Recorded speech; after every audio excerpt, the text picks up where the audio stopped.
Welcome back to my YouTube channel. I am Maina Shukla and watching your tech channel my code works. So guys, आज का video बहुत ही special होने वाला है। Reason ये है कि अगर हम फ्लटर सीख रहे हैं तो आज का जो वीडियो फ्लटर के बिगिनर सीरीज में है। अभी तक हमने डार्ट के बारे में सीखा, फ्लटर हम लोग सीख रहे हैं।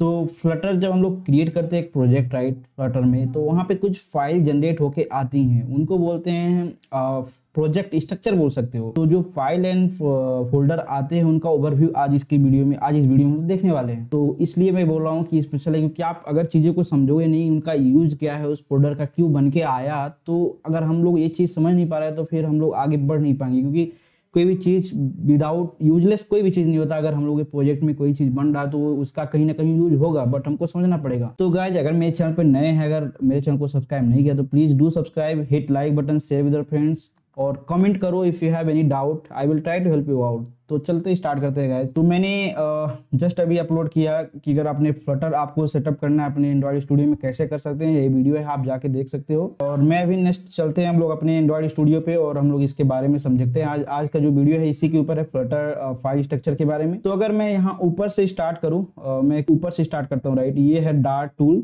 ये दो जो फोल्डर बने हैं इनका, ये जो हमारा ये होता है हमारा जो एप्लीकेशन है, जो हम लोग एक प्रोजेक्ट बना रहे हैं, वो प्रोजेक्ट का जो नाम होगा एप्लीकेशन का, वो प्रोजेक्ट का मेन स्ट्रक्चर जो फाइल होगा, वो सोर्स कोड का जो फाइल है ये यही है फ्लटर ऐप करके।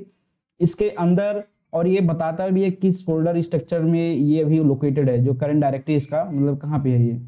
और इसके अंदर हम लोग के सारे जो सोर्स कोड होंगे, जो फोल्डर होंगे, जो फाइल्स होंगे, सारी चीज इसके अंदर मिलेंगे। अब यहाँ पे पहले दो फोल्डर दिख रहे हैं हम लोग को, जो है डार्ट टूल एंड आइडिया। तो ये दोनों फोल्डर जो ये जनरेट होते हैं एंड्रॉइड स्टूडियो से बेसिकली, तो इससे मतलब ही नहीं है हम लोग को, कुछ देखने का मतलब ही नहीं है। इसका काम भी यहाँ पे हम लोग को नहीं है, काम एंड्रॉइड स्टूडियो का है फ्लटर का, बट हम लोगों को काम लायक नहीं है, तो इसलिए भी हमको समझना भी जरूरी नहीं है। अगर मैं इसको ओपन भी करता हूं तो यहाँ पे वही कॉन्फ़िगरेशन रिलेटेड जो होता है, फ्लटर और प्लगइन है और एंड्रॉइड स्टूडियो दोनों को जस्ट हम लोग मिक्स करेंगे तो उसका जो कॉन्फ़िगरेशन पैकेज कॉन्फ़िगरेशन जो भी होंगी सारी चीज़ें ये यहाँ पे मिल जाएंगी। वो चीज़ यहाँ पे होता हो तो उसको हम लोग को कोई जरूरत नहीं, वो ऑटो जनरेटेड है। नेक्स्ट आते हैं जो यहाँ पे दिख रहा है राइट, फ्लटर ऐप_एंड्रॉइड। हमने इसको एंड्रॉइड में स्टूडियो में खोला तो हम लोग का जो खुलेगा राइट, अगर हम इसको एक बिल्ड करेंगे तो कैसा दिख के आएगा, तो फ्लटर ऐप_एंड्रॉइड। अब यहाँ पे सबसे पहला जो हम लोग को दिख रहा है एंड्रॉइड करके दिख रहा है राइट, एंड्रॉइड फोल्डर। अब एंड्रॉइड फोल्डर के अंदर मैं इसको अगर ऐसे ओपन करता हूँ इसको, तो यहाँ पे बहुत सारे मेरे को फाइल्स दिख रहे हैं और मैं हर एक चीज़ के बारे में बताता हूँ। तो अगर आपने कभी एंड्रॉइड के साथ आपने कोई एंड्रॉइड स्टूडियो में कोई भी आप एंड्रॉइड का जो है प्रोजेक्ट क्रिएट किए होंगे, तो वहाँ पे ये सारी चीज़ें आपको देखने को मिलेगी। तो बेसिकली एक एंड्रॉइड एप्लीकेशन का जो सोर्स कोड, ये फाइल स्ट्रक्चर होता है, ये बेसिकली यहाँ पे वो है। और अगर मैं इसके अंदर आपको दिखाऊं, ऐप के अंदर क्या है, सोर्सेस हैं, डिबग मेन के अंदर। अब अगर कोटलिन में बना है तो कोटलिन, जावा में है तो जावा में, यहाँ पे अगर जावा है तो जावा से रिलेटेड यहाँ पे आपको सोर्स कोड मिल जाएगा जो लिखेंगे। और कोटलिन में लिखा है तो कोटलिन में यहाँ पे ये मैंने कोटलिन से रखा है तो इसलिए यहाँ पे आपको देखने को मिल जाएगा मेन एक्टिविटी, ये कोटलिन में है, Flutter app and main activity यहाँ पे मिल रहा है मेरे को। और रिसोर्स में आप जा सकते हो, ड्राइवर यहाँ पे आप इनके अंदर जो भी आप रिसोर्स डालना चाहते हो, इमेज जो डालना चाहते हो, लोगो डालना चाहते हो, सब इसके अंदर रख सकते हो। तो ये था मेन एंड्रॉइड का जो सोर्स कोड है, कैसे यहाँ पे होता है, वो बेसिकली पूरे हैं, ग्रेडल हैं राइट। तो ये सारी चीज़ें हम लोग को यहाँ पे मिल जाती है एंड्रॉइड के अंदर। अगर आपको एंड्रॉइड से रिलेटेड कुछ चेंजेस करने हैं, नेटिव चेंजेस करने हैं, जो सेटिंग्स चेंज करने हैं, समथिंग जो चेंज करने हैं एंड्रॉइड से रिलेटेड, तो आप इस फोल्डर में आके चेंज कर सकते हो। वैसे ही सेम है iOS। तो फ्लटर जो है ये क्रॉस प्लेटफॉर्म डेवलपमेंट है, तो सेम कोड बेस हम लोग यूज करेंगे टू डिफरेंट प्लेटफॉर्म के लिए। सेमी कोड बेस हम लोग का रहेगा, जो एंड्रॉइड के लिए भी हम लोग डिबग करेंगे, और सेमी कोड हम लोग को जो iOS एप्लीकेशन होते हैं उनके लिए भी करेंगे। तो यहाँ पे दो सेपरेट फोल्डर मिल जाता है इसकी वजह से। ये जो यहाँ पे iOS करके है तो एंड्रॉइड स्टूडियो जैसे एंड्रॉइड एप्लीकेशंस के लिए है, वैसे ही यहाँ पे एक्सकोड करके होता है फ्लटर में।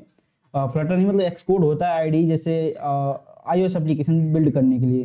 तो यहाँ पे उसका एक्सटेंशन ये दे देता है, सारा सोर्स कोड होता है, जो एक्सकोड का जो सारे सोर्स कोड बनते हैं ना, ये सारे चीज़ हम लोग iOS में मिल जाएंगे। तो यहाँ पे देख सकते हैं runner.xcode प्रोजेक्ट का वर्क स्पेस यहाँ पे क्रिएट हो जाएगा, उसके अंदर जो ये इसके रिलेटेड है। उसके बाद यहाँ पे रनर के जो भी फाइल है, सारी चीज़ें यहाँ पे हम लोग को मिल जाती हैं। एक जो सोर्स कोड होते हैं iOS एप्लीकेशन को, सारे चीज़ यहाँ पे हम लोग को मिल जाते हैं। तो ये था iOS का। तो अगर iOS रिलेटेड कुछ चेंजेस करने तो हम लोग iOS के फोल्डर में जाके करेंगे। और नेक्स्ट में आता हूँ यहाँ पे जो लिव करके राइट, ये लिब क्या है? अब लिब बेसिकली जो है लिब जो है ये एक हम लोग का मेन जो जहाँ पे एक ऑटो जनरेटेड फाइल फोल्डर है, जहाँ पे हम लोग का सारा डार्ट का कोड रहेगा एक एप्लीकेशन के लिए, राइट। तो फ्लटर जो है डार्ट सपोर्ट करता है, डार्ट बैकएंड लैंग्वेज सपोर्ट करता है, प्रोग्रामिंग लैंग्वेज, और जो भी डार्ट के हम लोग कोड लिखेंगे इसी के अंदर लिब के अंदर होने वाले हैं। तो यहाँ पे ऑटो जनरेटेड एक सैंपल कोड मिल जाएगा जिसको हम लोग बोलते हैं entry point of that application. अब इसको मैं ओपन करूंगा तो ये बेसिकली डार्ट के जो कोड होते हैं नॉर्मल डिफॉल्ट एप्लीकेशन जो बन के आता है उसका सोर्स कोड है यहाँ पे, और ये बेसिकली डार्ट लैंग्वेज में लिखा हुआ है। और यहाँ पे ये एंट्री पॉइंट है, यहाँ पे इस पार्टिकुलर ऐप का एंट्री पॉइंट ये है, ये मेथड है जो मेन मेथड है इसका एंट्री पॉइंट ये है। तो ये हो गया सैंपल कोड आप बोल सकते हो। और यहाँ पे जितने भी हम लोग को लिखने होंगे सोर्स, जितने भी कोड लिखने होंगे हम इसी फोल्डर के अंदर लिखने वाले हैं। और नेक्स्ट हम लोग चलते हैं, ये टेस्ट फोल्डर है। तो टेस्ट करने के लिए बेसिकली अगर आपको यूनिट टेस्टिंग प्रोवाइड करना है तो आपको वहाँ पे स्क्रिप्ट लिखना पड़ सकता है। तो वो जितने भी टेस्ट रिलेटेड स्क्रिप्ट होंगे वो सारे इसके ये टेस्ट फोल्डर के अंदर होने वाले हैं। और यहाँ पे सैंपल कोड प्रोवाइड कर दिया है विडजेट डॉट टेस्ट करके। अगर किसी विडजेट को टेस्ट करना है तो कैसे आप करोगे, उसका जो सैंपल कोड होता है ये ऑटो जनरेटेड होके यहाँ पे आ गया है, तो आप यहाँ पे देख सकते हो। और नीचे कुछ फाइल्स हैं जो ये भी ऑटो जनरेटेड हैं। जब हम लोग फ्लटर क्रिएट करते हैं प्रोजेक्ट वो सारी चीज़ें जनरेट करके देता है। तो गिट इग्नोर करके है, मैं गिट इग्नोर के बारे में थोड़ा बता देता हूँ। तो ये ये प्रोजेक्ट है, और इस प्रोजेक्ट को जब हम लोग वर्जन कंट्रोलिंग सिस्टम के लिए गिट पे अपलोड करेंगे या पुश करेंगे उतने समय कुछ ऐसे चीज़ें होती है जो हम लोग को गिट के रिपोजिटरी में पुश नहीं करना होता। तो उस समय हम लोग गिट इग्नोर का जो है यहाँ पे यूज कर सकते हैं। तो इसमें हम लोग वो टाइप के फाइल ऐड करेंगे या फोल्डर ऐड करेंगे जिसको हमको पुश नहीं करना है रिपोजिटरी में पीआर क्रिएट करते वक्त या जो भी है।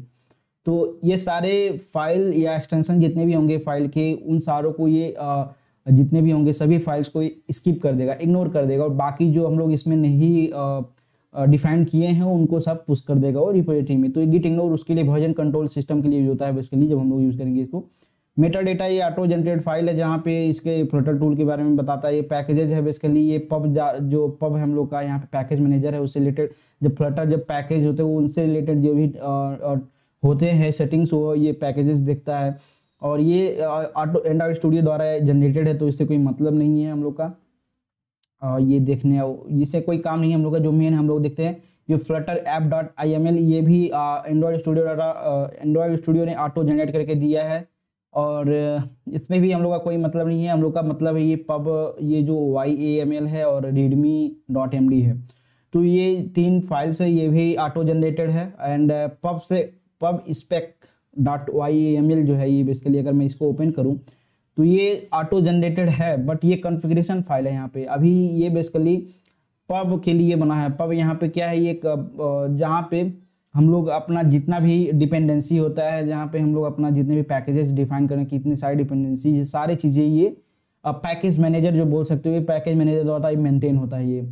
तो यहाँ पे अगर आपको डिपेंडेंसीज ऐड करने हैं तो आप सिंपल सा आओगे यहाँ पे डिपेंडेंसीज में ऐड करोगे, राइट। देख जैसे यहाँ पे एक सिंपल सा एक लाइब्रेरी या जो बोल सकते हो पैकेज एडेड है, क्या है क्यूपर्टिनो आइकन्स करके यहाँ पे एडेड है। तो ऐसे ही आप यहाँ पे इन नंबर ऑफ पैकेजेस ऐड कर सकते हो और तुरंत वो खुद ब खुद वो पैकेज डाउनलोड कर देगा और आप इजीली इसमें यूज कर पाओगे फ्लटर एप्लीकेशन में। और ये पूरा जो भी है डिस्क्रिप्शन पूरा एप्लीकेशन के बारे में। अगर आपको कुछ एसेट यूज करने हैं तो यहाँ पे एसेट का भी दिया है, आप उसको अनकमेंट कर दोगे तो वो एसेट यहाँ पे ले लेगा। कॉन्फ़िगरेशन फाइल है बोल सकते हो आप जैसे फ्लटर का ये। और रेडमी जो है यहाँ पे readme.md ये ऑटो जनरेटेड एक फाइल है जो मार्कडाउन स्टाइल में लिखा होता है। और ये बेसिकली प्रोजेक्ट का डिस्क्रिप्शन कंटेन करता है कि इस प्रोजेक्ट बेसिकली किस टाइप का प्रोजेक्ट है, क्या है इसमें कोई भी चीज़ें जो हम लोग को रीडमी मतलब अगर इस प्रोजेक्ट के बारे में कुछ समझना है तो ये रीडमी फाइल जो है ये हम लोग को यूज आता है, हम लोग इसके बारे में पढ़ सकते हैं। तो ये था ओवरव्यू ऑफ फ्लटर प्रोजेक्ट जो हम लोग एक बाय डिफॉल्ट जनरेट होकर आते हैं उनके अंदर। और अगर आपको ये दो नीचे देख रही है तो ये एंड्रॉइड स्टूडियो के द्वारा क्रिएटेड है। अगर अब हम लोग यहाँ पे अगर कुछ एसेट क्रिएट करना है या एसेट रखना है हम लोग को तो हम लोग क्या करेंगे यहाँ पे, तो यहाँ पे हम लोग करेंगे ये एक फोल्डर क्रिएट कर सकते हो आप, एक डायरेक्टरी बोल सकते हैं डायरेक्टरी, और हम लोग उस डायरेक्टरी नाम दे देंगे एसेट, और एसेट ऐसे करके दे देंगे। और इसके अंदर हम लोग ये नंबर ऑफ डायरेक्टरी क्रिएट कर सकते हैं अपने अकॉर्डिंग। तो यहाँ पे हम लोग एसेट क्रिएट करेंगे और एसेट के अंदर हम लोग पास कर देंगे इमेजेज हो गया, आपका फंट हो गया, आपका जो भी ये बोल सकते हो आप फंट हो गया, राइट। सीएसिंग मतलब स्टाइलिंग कुछ ऐसा है जो आप यूज कर सकते हो, और कुछ भी जो रिसोर्सेस हैं जो वहाँ पे आपको यूज करने वाले हो यहाँ पे एसेट के अंदर रख सकते हो। तो ये था आज का जो वीडियो था, तुम पूरा आप काफ़ी अच्छे से समझ गए हैं, राइट। और मैंने आपको काफ़ी अच्छे से समझाया है, तो आई होप आपको कहीं भी अगर डाउट है तो प्लीज़ रीच आउट करें मेरे कमेंट सेक्शन में, I will try to help you out. आपको मैं सब पर पूरा बता दिया हूँ, अगर फिर भी कहीं पे डाउट है तो प्लीज़ कमेंट में कमेंट करिए। एंड अगर मेरे चैनल पे नए हैं, सब्सक्राइब नहीं किया तो प्लीज़ सब्सक्राइब करिए, शेयर करिए, लाइक करिए, एंड कुछ भी करिए, बट आप सपोर्ट करिए गाइस। इतना सारा मेहनत करता हूँ बनाने में, तो प्लीज़ थोड़ा बहुत सपोर्ट करिए। एंड आज के इस वीडियो में बस इतना ही गाइस। आई होप आपको ये वीडियो पसंद आया होगा और आप कुछ सीखें यहाँ पे। मिलते हैं अगले वीडियो में कुछ नए कंटेंट के साथ। Till that, bye bye.